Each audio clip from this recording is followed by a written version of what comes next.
Omwaka oguwedde twafuna okutuukiribwako ba landlord w'abannannyini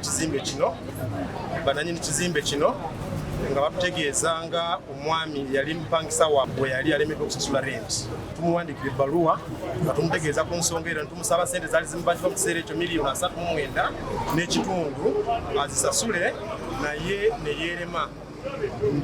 Batuweza instructions ogenda mu maaso n'okutwala ensonga eno mu kooti. Era ekituleese wano olwaleero kwe kuteekesa court order eyo mukola. Ebintu ebyo tugenda kubitwala mu sitoowa zaffe tubitereke, ekigenda okuddirira tugenda kufuna bavaliwa era tubirange empapula z'amawulire okubitunda nga tugezaako okugyamu essente eza landlord z'abadde abanja obupangisaawe ezenkanankana $3,900,000. Bw'abanga alina ssente ezo ezoogeddwako oba zenjogedde nga wakubisasula tulina buzibu tuwandika buwandikizi kooti tukitegeeza nti omwami asasudde ssente era ebintu birimikizibwa.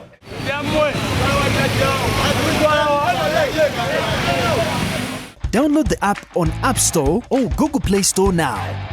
Vision Digital Experience, the future of media.